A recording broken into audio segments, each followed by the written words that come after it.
नमस्कार दोस्तों। विवाह एक पवित्र बंधन भाग 12। रिधिमा घर से वो फाइल लेकर निकल गई और थोड़ी देर बाद एक अपार्टमेंट में पहुंची। दरवाजे पर खड़े होकर उसने जैसे ही बेल बजाई वैसे ही दरवाज़ा खुल गया। दरवाज़ा ईशान ने खोला था। रिधिमा को ऐसा लगा जैसे ईशान दरवाजे पर ही खड़े होकर उसका इंतज़ार कर रहा था। रिधिमा ने अपनी बैग से वह फाइल निकालकर ईशान को देते हुए कहा, यह लो ईशान, मैंने तुम्हारा काम कर दिया है। ईशान उससे फाइल लेकर उसे अपने गले से लगा लेता है और कहता है, thank you Ridhima, thank you so much. Ridhima Ishaan से दूर होते हुए बोली, इसमें थैंक यू की कोई बात नहीं है। मैंने जो कुछ भी किया है वो हम दोनों के लिए ही तो किया है, और अगर तुम खुश हो तो मैं भी खुश हूँ। तुम्हारी खुशी में ही मेरी खुशी है। तुम खुश हो तो। ईशान खुश नहीं, आज मैं बहुत ज़्यादा खुश हूँ। ये कहते हुए ईशान ने रिधिमा को एक बार फिर अपने गले से लगा लिया, जो कि रिधिमा को बिल्कुल भी अच्छा नहीं लगा। जब से उसकी शादी कबीर से हुई थी तब से रिधिमा को ईशान का यूँ उसके करीब आना पसंद नहीं था। रिधिमा उससे दूर होने के लिए उसे हल्का सा धक्का देते हुए बोली, अच्छा अब मैं चलती हूँ। और यह कहकर वह जैसे ही जाने के लिए मुड़ी तभी ईशान ने उसका हाथ पकड़ लिया और अपनी तरफ तेजी से खींचा। तेजी से खींचने की वजह से वो उसके सीने से लग गई और उसके दोनों हाथ ईशान के सीने पर थे। ईशान रिधिमा को अपने करीब खींचकर बोला, क्या बात है रिधिमा, तुम इतनी जल्दी में क्यों हो? रिधिमा उसकी पकड़ से खुद को छुड़ाते हुए बोली, नहीं कोई बात नहीं, लेकिन ईशान तुम ये सब क्या कर रहे हो? छोड़ो मुझे। ईशान उसके बालों को उसके कानों के पीछे करते उसके चेहरे और करीब आकर बोला, क्यों छोड़ दूँ तुम्हें? क्या तुम्हें यह सब पसंद नहीं? क्या तुम्हें मेरा छूना पसंद नहीं आया?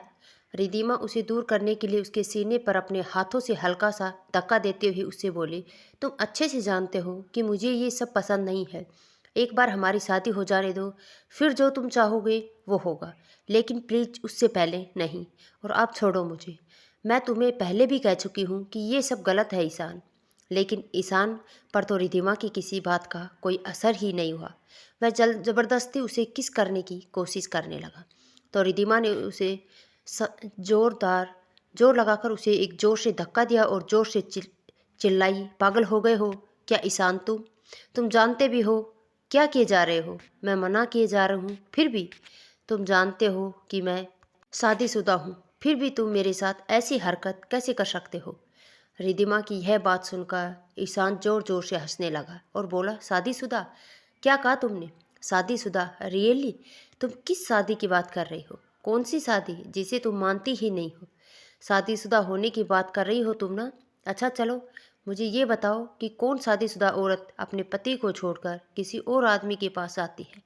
कौन शादीशुदा औरत अपने पति के होते हुए भी किसी और आदमी के साथ रिलेशनशिप में रहना चाहती है? कौन शादीशुदा औरत किसी और आदमी के कहने पर अपने ही पति को बर्बाद कर देना चाहती है, या ये कहे कि कर देती है? अगर शादीशुदा औरतें ऐसी ही होती हैं तो मैं भगवान से प्रार्थना करूंगा कि मेरी शादी ही ना हो। रिधिमा, ईशान, आज तुम ये कैसी बातें कर रहे हो? तुम्हारे कहने पर ही तो मैं कबीर के साथ यह सब करने के लिए तैयार हुई थी, और मैंने पहले ही तुमसे कह दिया था कि मैं कबीर के साथ रहते हुए भी तुम्हारे साथ कोई रिलेशन नहीं रखूँगी। ईशान, रिधिमा तुम कुछ पागल वागल तो नहीं हो? कैसी लड़की हो तुम? तुम्हारे कहने का मतलब है कि जब तक तुम कबीर के साथ रहो तुम्हें मेरी ज़रूरत नहीं है, और जब तुम कबीर को छोड़ दोगी तब तुम मेरे पास आ जाओगी। मतलब तुम तो अपने दोनों हाथों में लड्डू रखना चाहती हो। और किस पति की बात कर रही हो तुम, जिसे तुमने अभी अभी मेरे लिए धोखा दिया है? वो भी इतना बड़ा धोखा कि वह ज़िंदगी भर भी इससे उभर नहीं पाएगा। तुम जानती भी हो तुमने मुझे क्या दिया है? तुमने मुझे उसके ड्रीम प्रोजेक्ट की फाइल दी है, जिसके लिए वो आज से नहीं बल्कि पिछले 4 सालों से मेहनत कर रहा है। ये वो प्रोजेक्ट है जो उसे अगर मिल जाए तो उसे आबाद कर देगा, और अगर उसे छिन गया तो उसे बर्बाद कर देगा। अब कबीर को बर्बाद करने से कोई नहीं रोक सकता, कोई भी नहीं, और उसकी वजह सिर्फ तुम हो रिधिमा, सिर्फ तुम। यह कहकर वह कुछ पल चुप हो गया और फिर कुछ पल के बाद वो फिर से बोला, लेकिन तुम यह सब बातें क्यों लेकर बैठ गई रिधिमा? आज हम दोनों के बीच में तुम्हारी शादी कहाँ से आ गई? तुम तो मुझसे प्यार करती हो ना? फिर यह बात मतलब ही कहाँ रहती है कि तुम शादीशुदा हो या नहीं? जो शादी तुम्हारे लिए मायने ही न रखती उसे हम दोनों के बीच में लाने का क्या मतलब है? और वैसे भी तुमने ही तो कहा था कि तुम उससे नफ़रत करती हो और मुझसे प्यार, तो फिर मैं भी तो बस तुमसे थोड़ा सा प्यार ही तो कर रहा हूँ। यह कहकर ईशान जोर से हंसा। ईशान आस्ते आस्ते रिद्धिमा के करीब आया और उसे पकड़ कर दीवार से लगा दिया। उसकी इस हरकत पर रिद्धिमा बोली, ईशान क्या कर रहे हो, छोड़ो मुझे। और जब ईशान ने उसे नहीं छोड़ा तो रिद्धिमा ने गुस्से में उसे एक चप्पल जड़ दिया। रिद्धिमा के इस तरह थप्पड़ मारने की वजह से ईशान का पारा एकदम से हाई हो गया और वह गुस्से में उसे बोला, साली कमीनी, 2 टके की लड़की मुझ पर हाथ उठाती है, ईशान खन्ना पर हाथ उठाती है। यह कहकर उसने रिद्धिमा के गाल पर एक जोरदार तमाचा मारा, जिसकी वजह से रिद्धिमा खुद को संभाल ना सकी और जाकर जमीन पर गिर गई। उसके गाल पर ईशान की 5 उंगलियां छप गई और उसका होठ भी कट गया, जिसमें से खून निकलने लगा। रिद्धिमा तो ईशान की इस हरकत पर एकदम सन्न रह गई। वो आंसू भरी नज़रों से उसे देखते हुए मन ही मन बोली, यह सब क्या हो रहा है मेरे साथ। ईशान जो मुझसे इतना प्यार करता था वह मुझ पर हाथ कैसे उठा सकता है। यह सब आज क्या हो रहा है, कुछ समझ नहीं आ रहा। रिद्धिमा वहीं जमीन पर पड़ी थी तो ईशान उसके करीब आया और एक हाथ से उसके बालों को कस कर पकड़ा और दूसरे हाथ से उसकी जबड़ी को भींच कर बोला, यह जो गलती तुमने की है ना रिद्धिमा, आज के बाद गलती से भी इस गलती को कभी मत दोहराना। मुझ पर हाथ उठाने की कोशिश भी मत करना, वरना जो हर्ष मैं तुम्हारा करूँगा ना वह अच्छा नहीं होगा। तुम सोच भी नहीं सकती कि मैं तुम्हारे साथ क्या कर सकता हूँ। रिद्धिमा भी उसे गुस्से से धक्का मारकर बोली, तो तुम्हारी हिम्मत कैसे हुई मुझ पर हाथ उठाने की और मेरे साथ यह सब करने की। तुम तो मुझसे प्यार करते थे ना, फिर तुम मेरे साथ ज़बरदस्ती कैसे कर सकते हो, कैसे मुझ पर हाथ उठा सकते हो। वो ये सब बातें कह ही रही थी कि तभी उसे किसी के हंसने की आवाज़ आई। उसने उस आवाज़ की तरफ मुड़कर देखा तो सामने ईशान की बहन काम्या खड़ी थी। ईशान ने काम्या को देखकर रिद्धिमा के हाथ को पकड़कर उसे ज़मीन से उठाया और खड़ा कर दिया। रिद्धिमा हैरानी से काम्या को देख रही थी तो काम्या बोली, oh you are so much double darling. जब मैंने तुम्हारे बारे में ईशान से सुना था तो मुझे लगा नहीं था कि तुम इतनी आसानी से हमारी बातों में आ जाओगी, लेकिन सच में तुम तो इस दुनिया की सबसे बड़ी वो हो। ये कहकर वो और ईशान एक दूसरे को हाई फाई करते हैं। मुझे नहीं पता लगा था कि तुम इतनी बड़ी बेवकूफ़ निकलोगी कि हम लोगों के लिए अपने उस सीधे साधे और शरीफ पति को इतना बड़ा धोखा देने के लिए भी तैयार हो जाओगे। माना कि तुम उससे नफ़रत करती हो, लेकिन नफ़रत का मतलब ये तो नहीं होता कि किसी को सड़क पर ले आओ। और उस बेचारे का क्या कसूर था, यही ना कि उसने तुमसे शादी की। देखो उस बेचारे को तुमसे शादी करने का कितना बड़ा इनाम मिलने वाला है। यह कहकर वह और ज़ोर से हंसने लगी। इस तरह से उसे हंसता देखकर रिद्धिमा की आंखों में से आंसू झरझर बहने लगते। तो वो हकलाते हुए बोली, वह आप क्या कह रहे हो दी, और आज ये किस तरह की बातें कर रहे हो आप। मुझे तो कुछ समझ नहीं आ रहा। और आप और ईशान क्या कर रहे हो। काम्या तो कुछ नहीं बोलती है, लेकिन उसकी जगह ईशान कहता है, हमारी मदद करने के लिए बहुत बहुत शुक्रिया रिद्धिमा। अब तुम यहाँ से जा सकती हो, क्योंकि अब हमें तुम्हारी कोई ज़रूरत नहीं है। और हाँ, दोबारा मुझे अपना ये चेहरा मत दिखाना। रिद्धिमा को ईशान से इतने बड़े धोखे की उम्मीद नहीं थी। वह बहुत कुछ कहना चाहती थी, लेकिन शब्द उसके गले से ही नहीं निकल पा रहे थे। वो आज पूरी तरह टूटकर बिखर चुकी थी। उसका दिल आज ना जाने कितने टुकड़ों में बिखर चुका था। ढेर सारे सवाल थे उसके जहन में जिसके वो जवाब चाहती थी, लेकिन ना उसके शरीर में और ना ही उसकी ज़बान में अब कोई ताकत बची थी। वो अपने टूटे हुए दिल और सपनों के टुकड़ों को समेटकर बड़ी मुश्किल से बोली, ईशान तुम क्या कह रहे हो, मुझे तो कुछ समझ नहीं आ रहा। और तुम तो मुझसे प्यार करते थे ना, तो फिर यह सब क्या है। ईशान रिद्धिमा के गाल पर हाथ लगाते, ओ रिद्धिमा तुम सच में बहुत इनोसेंट हो, बहुत स्वीट हो। हाँ, मैं तुम्हारे साथ रहना चाहता था। तुम्हें पहली बार देखते ही तुम्हारा दीवाना हो गया था। तुम्हारे साथ रिलेशनशिप रखना चाहता था, लेकिन वो सिर्फ इसलिए क्योंकि तुम पूरे कॉलेज की सबसे हॉटेस्ट लड़की थी। मैं चाहता था कि जिस लड़की के पीछे पूरा कॉलेज पागल बना घूमता है, वो लड़की मेरे पीछे पागल बनकर घूमे। बस इसलिए मैंने ये सब किया, लेकिन मैंने उस वक्त यही नहीं सोचा था कि तुम हमारे सबसे बड़े दुश्मन को हराने में हमारे काम आओगे। रिद्धिमा को उसकी बातों पर बहुत गुस्सा आता है। उसकी आंखें जो अब तक रोने की वजह से लाल हो चुकी थी, उसमें अब गुस्से के भाव को ईशान का कॉलर कसकर पकड़ते हुए बोली, तुम ये सब क्या बोले जा रहे हो। तुम मुझसे प्यार करते थे ईशान, भूलो मत। तुम्हारे लिए मैंने सब कुछ किया, सबको धोखा दिया और अब तुम मुझे ये सब बकवास सुना रहे हो। तुमने एक बार नहीं 1000 बार कहा था कि तुम प्यार करते हो मुझसे। ईशान उसके हाथों से अपना कॉलर छुड़ाते हुए, प्यार? सच कह रही हो? प्यार तो करता था मैं तुमसे। वो क्या ना कि मैं कॉलेज की हर दूसरी लड़की से प्यार करता हूँ, लेकिन तुम्हारे वाले प्यार में और मेरे वाले प्यार में बहुत फ़र्क है। मेरा प्यार तुम्हारे प्यार से ज़रा हटके है। मुझे तो बस तुम्हारे इस खूबसूरत जिस्म से प्यार था जिसे मैं हमेशा से पाना चाहता था, लेकिन तुमने कभी मुझे खुद के करीब आने का मौका ही नहीं दिया। लेकिन अब तुम्हें डरने की कोई ज़रूरत नहीं है, क्योंकि अब तुम मेरी लिस्ट में नहीं हो। अब ईशान खन्ना का टेस्ट इतना भी ख़राब नहीं है कि वो किसी की जूठन में इंटरेस्ट हो। जब तुम्हारी इस जिस्म को कबीर पहले ही छू चुका है तो ये मेरे लायक तो बचा ही नहीं। रिधिमा इस वक्त कुछ कर नहीं सकती थी। वो तो बस खाली आंखों से उसे घुरे जा रही थी। बहुत ज़्यादा बेबस महसूस कर रही थी वो खुद को।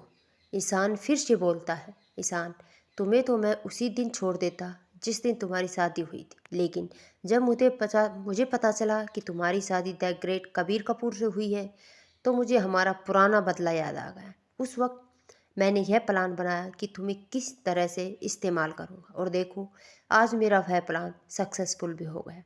कितना अच्छा प्लान बनाया था मैंने, देखो। तुम्हें मुझ पर 1% भी शक नहीं हुआ। यह कहकर वह एक शैतानी हंसी हंसने लगा। रिधिमा का सब्र अब जवाब दे चुका था। उसने जैसे ही ईशान को मारने के लिए अपना हाथ उठाया तो काम्या ने उसका हाथ बीच में ही रोक दिया और बोली, तुम एक बार मेरे भाई पर हाथ उठा चुकी हो, अब दोबारा यह गलती मत करना। यह कहकर काम्या ने रिधिमा का हाथ जोर से मरोड़ दिया, जिससे उसकी हल्की सी चीख निकल गई। फिर काम्या ने रिधिमा को धक्का दे दिया। काम्या, अब हमें तुम्हारी कोई ज़रूरत नहीं है, इसलिए निकल जाओ यहाँ से। ये कहकर काम्या वहीं पड़ी कुर्सी पर बैठ गई और रिधिमा कहाँ से जाने लगी तो काम्या रिधिमा से एक बार फिर से बोली, अरे रुको रिधिमा, एक सच तो तुम्हें बताना ही रहेगा। जब आज तुम्हारे सामने सारे सच आ ही गए हैं तो एक आखिरी सच और जान लो, तुम्हारे so called husband Kabir Kapoor के बारे में। कबीर का नाम आते ही रिधिमा भरी आंखों से काम्या की तरफ गुस्से से देखने लगी तो काम्या फिर से बोली, अरे अरे अभी भी इतना गुस्सा? मैं तो डर गई तुमसे रिधिमा। अब तो मुझे सच में डर लग रहा है कि पूरा सच जानकर तो तुम मेरी जान ही ना ले लो। ईशान, डोंट वरी दी, ये हमारी जान लेने का तो जब सोचेगी तब, फिलहाल तो इसकी खुद की जान के लाले पड़े हुए हैं। मैं तो सोच रहा हूँ कि जब कबीर को पता चलेगा कि ये सब इसका क्या धरा है तो वो तो इसकी जान ही ले लेगा। काम्या, फिर ठीक है, अब जब तुम्हारी जान जाना तय है तो वो सच मैं तुम्हें बता ही देती हूँ। वैसे भी जो तुम्हें करना था वो तुम कर चुकी हो, अब तुम चाहकर भी कुछ नहीं कर सकती, जानती हो रिधिमा। वो कबीर नहीं था जिसने मुझे छोड़ा था, वो तो मैं थी जिसने कबीर को छोड़ा था। उसकी इतनी औकात ही कहाँ थी जो वो मुझ जैसी लड़की को छोड़ सके। वह बेचारा तो मुझे पागलों की तरह प्यार करता था, दीवाना था वो मेरे पीछे, बिल्कुल वैसे ही जैसे तुम ईशान के पीछे दीवानी थी। यह सुनकर तो रिधिमा अपनी जगह पर ही जम गई। उसकी आंखें घबराहट से फैल गई, चेहरा पसीने से लथपथ हो गया। काम्या, जानती हो रिधिमा, तुम और कबीर बिल्कुल एक जैसे इमोशनल फुल हो दोनों। तुम दोनों को बेवकूफ़ बनाना बड़ा आसान था। वो मेरे प्यार में मेरे लिए सब कुछ करने के लिए तैयार था, जैसे कि तुम ईशान के प्यार में ईशान के लिए सब कुछ करने के लिए तैयार थी। मैं तो अपने मकसद में बहुत साल पहले ही कामयाब हो जाती, लेकिन लास्ट मोमेंट पर उसने सब कुछ बिगाड़ दिया। लेकिन चलो कोई नहीं, जो काम मैं तब नहीं कर पाई वो काम अब कर लूँगी। रिधिमा, कितनी गिरी हुई हैं आप, पागल थी मैं जो आपकी बातों पर और इस कमीने ईशान पर विश्वास किया। आप लोगों को तो किसी के प्यार का क्या, भरोसे के भी काबिल नहीं हो। अब तो मुझे लग रहा है कि आपने जो रिपोर्ट मुझे दिखाई वो भी झूठी थी, आपकी प्रेगनेंसी वो भी झूठी थी। काम्या, माना कि तुम्हारा पति एक सीधा साधा भोला भाला इंसान है, लेकिन इसका मतलब ये नहीं कि वो इतना शरीफ है कि वो उस लड़की के साथ कुछ भी ना करे जिससे वो बेहद प्यार करता था, जिससे शादी भी करना चाहता था। उसके और मेरे बीच वो रिलेशन सच में था जो तुम्हारे और उसके बीच में पति पत्नी होकर भी नहीं है। सच कहूँ तो मुझे अब भी इस बात पर यकीन नहीं है कि तुम दोनों के बीच कुछ नहीं है। और रही बात प्रेगनेंसी की तो वो भी बिल्कुल सच थी। रिधिमा गुस्से से, यूँ हद होती है कमीनेपन की भी। लेकिन आप दोनों ने सारी हदें पार कर दी। शर्म नहीं आई आप दोनों को प्यार के नाम पर खेल खेलते हुए? क्या एक प्रोजेक्ट आप दोनों के लिए किसी के इमोशनल दिल, प्यार, विश्वास सबसे बड़ा था? ऐसा क्या मिलेगा आपको कि आपने इसके लिए एक नहीं बल्कि दो दो दिलों को तोड़ा, उनकी ज़िंदगी के साथ खिलवाड़ किया? काम्या, ये प्रोजेक्ट हासिल करना हमारी कंपनी के लिए बेहद ज़रूरी था।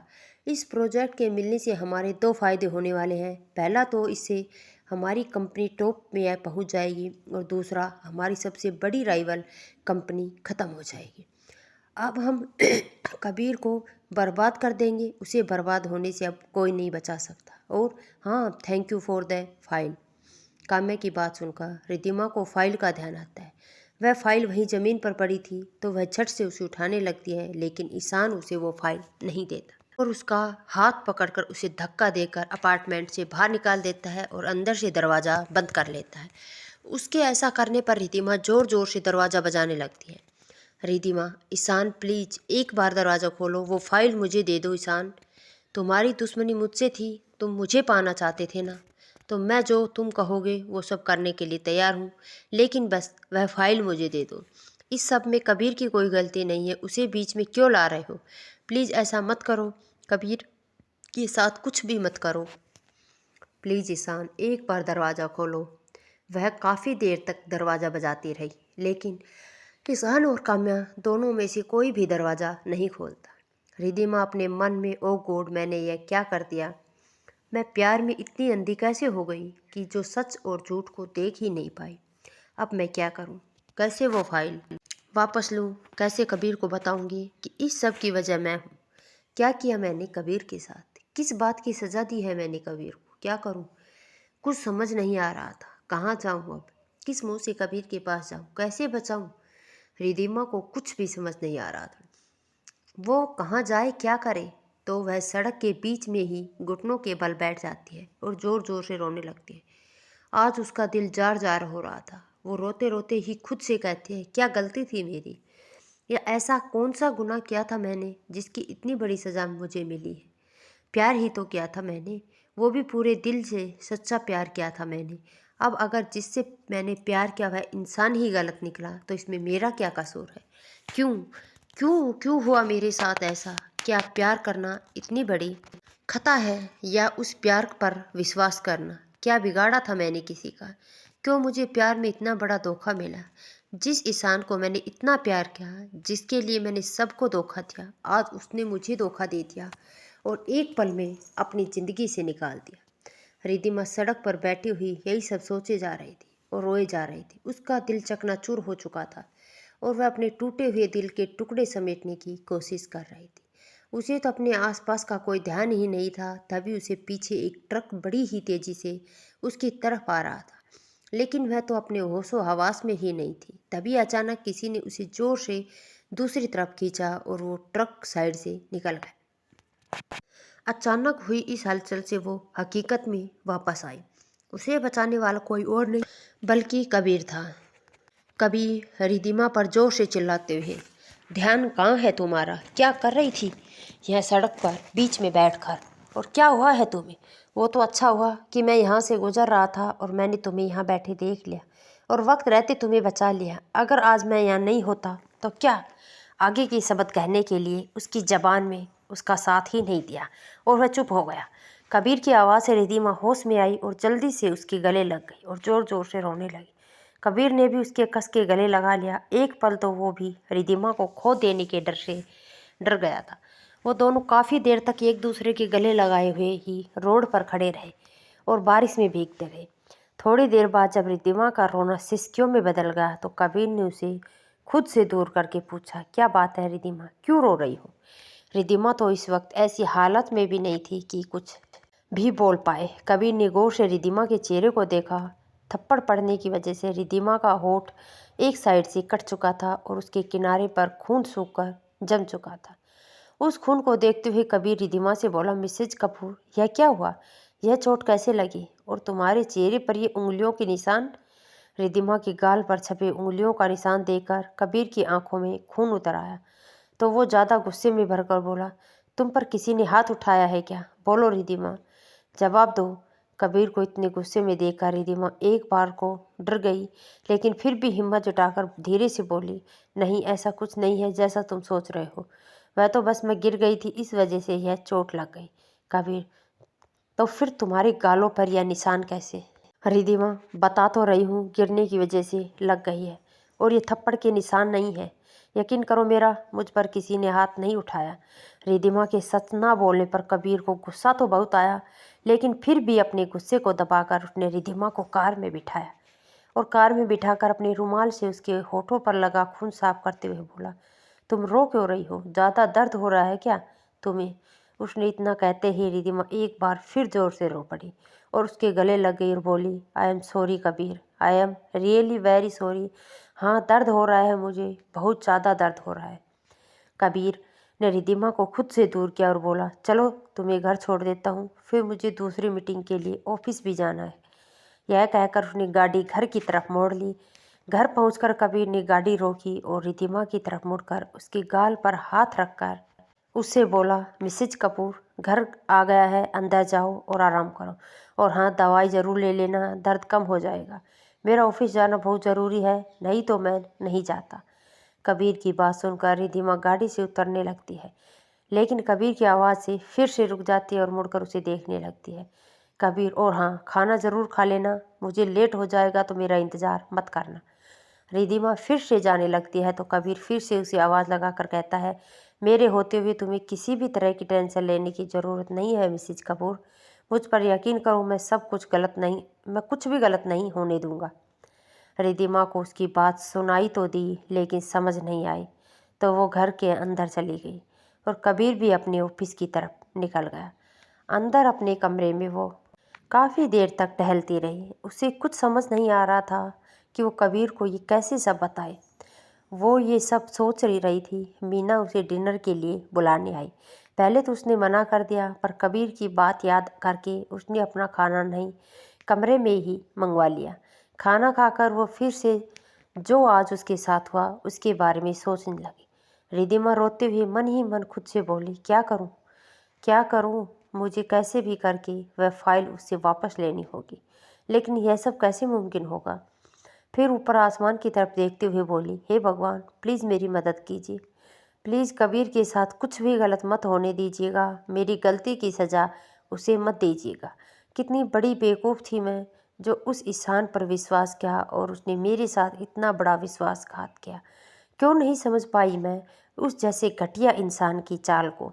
और कबीर कबीर की क्या गलती थी? मैं हमेशा से उसे गलत समझती रही, लेकिन वह तो कभी गलत था ही नहीं। मगर कोई गलत था तो वो मैं थी। फिर एक गहरी सांस लेकर, ओह मेरे साथ तुमने ऐसा क्यों किया ईशान? वह यह सोच रही थी कि तभी उसने अपने करीब आती हुई कदमों की आहट सुनी और झट से अपने आंसू पोंछ लिए। उसने नज़रें उठाकर देखा तो वो कबीर था। रिद्धिमा को अभी तक जागता हुआ देखकर कबीर बोला, मिसेज कपूर, क्या हुआ? अब तक जाग रही हो? मैंने कहा था ना कि मेरा इंतज़ार मत करना। रिद्धिमा, नहीं, बस ऐसे ही जाग रही थी। कबीर उसके करीब होकर बैठते हुए उत्साह से बोला, जानती हो मिसेज कपूर, मेरी कामयाबी और मेरे बीच में बस कल का दिन बाकी है। बस एक दिन और फिर मुझे वो सब मिल जाएगा जिसका मुझे कब से इंतज़ार था। इतना खुश देखकर रिद्धिमा का मन और ज़्यादा गिल्ट से भर गया। रिद्धिमा को चुप देखकर कबीर बोला, क्या क्या हुआ, इतनी खामोश क्यों हो? रिद्धिमा अपना सिर ना में हिलाते हुए, कुछ नहीं, बस मैं सोना चाहती हूँ, कुछ अच्छा नहीं लग रहा। कबीर, क्या हुआ मिसेज कपूर, कुछ उदास लग रही हो, तुम ठीक तो हो? फिर उसके माथे को छूकर बोला, तुम्हें बुखार तो नहीं है ना, या कोई और परेशानी तो नहीं है? रिद्धिमा धीरे से बोल, नहीं, मैं ठीक हूँ, तुम मेरी चिंता मत करो। ये कहकर वो बैठ के एक तरफ लेट गई और कबीर भी उसके करीब उसे अपनी बाहों में लेकर लेट गया। कबीर ने जैसे ही उसे अपनी बाहों में लिया, रिद्धिमा की आंखों से आंसू बहने लगे। कबीर उसके बालों में किस करते हुए बोला, गुड नाइट रिद्धिमा। रिद्धिमा भी अपने आंसू पोंछते हुए बोली, गुड नाइट कबीर। अगली सुबह रिद्धिमा डाइनिंग टेबल पर ब्रेकफास्ट लगा रही थी। कबीर ने ऊपर से ही देखा कि रिद्धिमा का चेहरा पूरी तरह मुरझाया हुआ था। आज उसके चेहरे पर कोई चमक भी नहीं थी। रोने की वजह से आंखें भी सूजी हुई थी। इस तरह से रिद्धिमा को देखकर कबीर को अच्छा नहीं लग रहा था, लेकिन वह इसमें कर भी कुछ नहीं सकता था। कबीर डाइनिंग टेबल के पास आते ही बोला, मिसेज कपूर, सुबह तुम्हारी मोम का फ़ोन आया था। रिधिमा उसकी प्लेट में नाश्ता रखते हुए बोली, मोम का फ़ोन? किस लिए? क्या कह रही थी वो? कबीर पराठे की एक बाइट अपने मुंह में रखते हुए बोला, आज शाम को मायरा, रिधिमा की बड़ी बहन सीधी की 2 साल की बेटी की बर्थडे के लिए उन्होंने हम सबको इनवाइट किया है। पार्टी तो नहीं है, बस फैमिली का छोटा सा गेट टुगेदर है, तो शाम को तैयार रहना। रिधिमा उसे रोकते हुए, प्लीज़ कबीर, मेरी बात बहुत ज़रूरी है, प्लीज़ एक बार सुन लो। कबीर, नहीं, अभी नहीं रिधिमा, मेरी बहुत ज़रूरी मीटिंग है, अगर मुझे लेट हो गया तो काफ़ी लॉस हो जाएगा। मैं तुमसे शाम को आकर पक्का बात करता। फिर उसके माथे पर किस करते हुए ओके बाय ये कहकर वो वहाँ से चला जाता है। रिधिमा वहीं खड़ी रह जाती है। थोड़ी देर बाद वह भी अपने कॉलेज के लिए निकल जाती है। वहाँ पर आज उसे नैना और शिवन्या में से कोई भी नहीं मिलता। वो तो बिना मन की सारे लेक्चर अटेंड करके जल्दी ही घर वापस आ जाती है। शाम को कपूर मैंसन में कबीर और कुणाल काफ़ी देर से तैयार होकर हॉल में बैठे थे। रिधिमा का इंतजार कर रहे थे। कबीर धीरे से, कहाँ रह गई रिधिमा, कितना लेट हो गए हैं हम? कुणाल कुछ कहता इससे पहले ही उसकी नज़र सीढ़ियों से उतरती रिधिमा पर पड़ी, तो वो बोला, लो आ गई भाभी। कुणाल के कहने पर कबीर ने सीढ़ियों की तरफ देखा तो देखता ही रह गया। पैरेट ग्रीन कलर की साड़ी, उसी की मैचिंग चूड़ियाँ, गले में मंगलसूत्र, माथे पर बिंदी और मांग में सिंदूर और हल्का सा मेकअप। कबीर तो उसके मासूम से खूबसूरत चेहरे में ही खोकर रह गया। कुणाल धीरे से कबीर के कान में बोला, भाई वो आपकी ही बीवी है, तो इस तरह घूरना बंद करो, अच्छा नहीं लगता। कुणाल के ऐसा कहने पर कबीर झेप गया और उसे आंखों के इशारे से चुप रहने के लिए कहा। रिधिमा उसके पास आकर बोली, चले। कुणाल झूठी नाराज़गी दिखाते हुए बोला, भाभी आप कितना टाइम लेती हो तैयार होने में, कितना लेट हो गए हैं हम। रिधिमा कबीर को देखते हुए खोए हुए स्वर में बोली, सॉरी कुणाल। कुणाल हंसते हुए, इट्स ओके भाभी, मैं तो मजाक कर रहा था। कुणाल के ये कहने पर रिधिमा फीका सा मुस्कुरा दी। कबीर, अगर तुम दोनों का हो गया हो तो चले। और भी वो तीनों रिधिमा के घर के लिए निकल गए। रिधिमा के घर पर रिधिमा को देखते ही उसकी बहन सीधी जोर से चिल्लाई, माँ पापा, रिधि और कबीर आ गए हैं। कबीर, कुणाल और रिधिमा अंदर आ गए। रिधिमा अंदर आ रही थी कि एक छोटी सी बच्ची अंदर से भागते हुए आई और आकर रिधिमा के गले लगकर अपनी तुतलाती जबान में बोली, माछी आप आ गए, कितनी देर कर दिया आपने, happy birthday my sweet doll. Ridhima उसके गाल को चूमकर उससे बोली, तो बदले में मायरा रिधिमा के गाल को चूमते हुए बोली, थैंक यू माछी। रिधिमा उसके गाल को खींचते हुए बोली, ओ माय क्यूट पाई। उसके बाद वो वहीं पड़े सोफे पर बैठ गई। तभी मायरा कबीर के पास गई और उसके आगे हाथ फैलाकर बोली, माहू आज मेरा बर्थडे है, आप मेरे लिए कुछ नहीं लाए? मेरे गिफ्ट कहाँ है? कबीर उसकी तुतलाती आवाज़ में मुस्कुरा उठा और उसे अपनी बाहों में उठाकर अपनी गोद में बिठाते हुए उसे बोला, आपको गिफ्ट चाहिए? तो मायरा ने झट से हाँ में सिर हिला दिया। ओके वेट, यह कहकर कबीर ने अपना फ़ोन निकाला और एक नंबर डायल किया। कबीर फ़ोन पर बात करते हुए बोला, सारे गिफ्ट अंदर ले आओ। तभी एक आदमी ढेर सारी चॉकलेट्स की पैकिंग और एक बड़ा सा टेडी बियर अंदर ले आया। मायरा अपनी फेवरेट चॉकलेट और उस टेडी बियर को देखकर बहुत बहुत खुश हो गई और कबीर के गालों पर किस करते हुए उसे बोली, थैंक यू माछू, you are so sweet. Ridhima बस चुपचाप बैठी सब कुछ देख रही थी। तभी वो अपनी माँ से बोली, मोम आपने शिवन्या और नैना को भी। उन दोनों के इस तरह गले लगने से रिधिमा की आंखें नम हो गई, लेकिन उसने अपने आंसू आंखों में ही रोक लिए और अपने मन ही मन बोली, मुझे माफ़ कर दो शिवन्या और नैना, जो मैंने तुम दोनों पर भरोसा नहीं किया। मैं बहुत बुरी हूँ जो मैंने इस ईशान की वजह से हमारे 14 साल की दोस्ती पर भी भरोसा नहीं किया। शिवन्या उससे अलग होते हुए बोली, क्या हुआ रिधिमा, कहाँ खो गई? रिधिमा ज़बरदस्ती मुस्कुराते हुए बोली, कहीं नहीं। मायरा शिवन्या और नैना के पास आते हुए बोली, माछी आज मेरा बर्थडे है तो मेरा गिफ्ट कहाँ है? शिवन्या और नैना ने उसके पास नीचे बैठकर उसके गाल पर किस करके उसे ढेर सारे गिफ्ट दिए, जिसे देखकर मायरा बहुत खुश हो गई। सीधी, चलो केक कट कर लेते हैं, अब तो सब लोग आ गए। उसके बाद मायरा ने केक काटा और सबने मिलकर केक खाया। फिर उसके बाद कुणाल, कबीर और राजेशी और राजीव, सिद्धि के पति, साथ बैठकर बिजनेस के बारे में बात कर रहे थे। कबीर बहुत खुशी खुशी से उन्हें अपने ड्रीम प्रोजेक्ट के बारे में बता रहा था कि कल का दिन उसके लिए बहुत ज़रूरी है। राजेश जी, तुम चिंता मत करो कबीर, कल का प्रोजेक्ट तुम्हें ही मिलेगा, आखिर तुमने इतनी मेहनत जो की है। कबीर, हाँ पापा, मुझे पूरा यकीन है। कबीर और उसके पापा के बीच की ये बातें से रिधिमा और भी ज़्यादा गिल्ट में फंसाती जा रही थी। वो सोचने लगी कि उसने ऐसा क्यों। वो मायूस सी एक तरफ चुपचाप बैठी थी। उसे इस तरह चुपचाप देखकर शिवन्या और नैना को कुछ ठीक नहीं लगा, तो वह रिधिमा से बोली, शिवन्या, रिधिमा चल तेरे कमरे में चलते हैं, वहीं बैठकर बातें करते हैं। और वह दोनों बिना रिधिमा का कोई जवाब सुने उसे लगभग खींचते हुए उसके कमरे में ले गई। क्या हुआ है रिधिमा, तुम इतनी बेचैन परेशान क्यों हो? कमरे में पहुंचते ही शिवन्या ने रिधिमा से पूछा। खुद की इतनी परवाह करता देख रिधिमा ने शिवन्या को देखा तो वह अपने मन में बोली, मैंने तुम्हारे साथ भी कितना गलत किया है शिवन्या और नैना। तुम मेरी सबसे अच्छी दोस्त हो, तुमने हमेशा मेरा अच्छा चाहा, हमेशा मुझे यह सब करने से रोका और मैं हमेशा वही सब करती रही, कभी तुम्हारी बात नहीं मानी। कितनी बार तुमने मुझे ईशान की सच्चाई बताने की कोशिश की, लेकिन मैं तो उसके प्यार में इतनी अंधी हो गई थी, तुम्हारी कोई बात मानना तो दूर सुनने की कोशिश नहीं की। रिधिमा का कोई जवाब ना पाकर नैना बोली, क्या बात रिधिमा, बताओगी तो पता चलेगा ना। रिधिमा तो समझ ही नहीं आया कि वह इनकी बातों का क्या जवाब दे, तो वह अपनी हथेली अपने मुंह पर रखकर ज़ोर ज़ोर से रोने लगी। रोते रोते ही धीरे से बोली, मुझसे बहुत बड़ी गलती हो गई नैना। शिवन्या उसके पास आकर उसके चेहरे को पकड़कर बोली, देखो रिधिमा, तुम रो क्यों रही हो? देखो मेरा मन बहुत घबरा रहा है, बोलो क्या बात है और कौन सी गलती की बात कर रही हो तुम?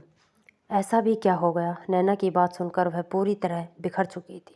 वह रोते हुए जोर से चिल्लाकर बोली, मैंने अपने हाथों से सब कुछ बर्बाद कर दिया शिवन्या, सब कुछ बर्बाद हो गया, कुछ भी नहीं बचा, कुछ भी नहीं। शिवन्या उसके आंसू पोंछते हुए बोली, पहले रोना बंद करो रिधिमा, तभी तो समझ आएगा कि आखिर बात क्या है। रिधिमा रोते हुए बोली, मुझे माफ़ कर दो शिवन्या और नैना, मैं बहुत बुरी हूँ। नैना रिधिमा की ऐसी हालत देखकर घबरा गई और घबराते हुए बोली, आखिर ऐसा हुआ क्या है? रिधिमा, तुम ऐसा क्यों बोल रही हो? रिधिमा रोते हुए बोली, मैंने तुम्हारे और शिवन्या के मना करने के बावजूद ईशान की बातों पर भरोसा किया और ईशान और उसकी बहन की बातों में आकर मैंने कबीर के ड्रीम प्रोजेक्ट की फाइल उनको दे दी और उन्होंने। रिधिमा यह बोल ही रही थी कि तभी एक जोरदार झापड़ उसके गाल पर आकर लगा। उसने जब सामने देखा तो उसकी आंखें फटी की फटी रह गई। तो दोस्तों, आज का पार्ट हम यही ख़त्म करते हैं और चैनल पर नए हैं तो चैनल को सब्सक्राइब कर लेना, वीडियो पसंद आए तो लाइक शेयर कर देना, कमेंट बॉक्स में अपनी राय ज़रूर लिखते रहें। धन्यवाद दोस्तों।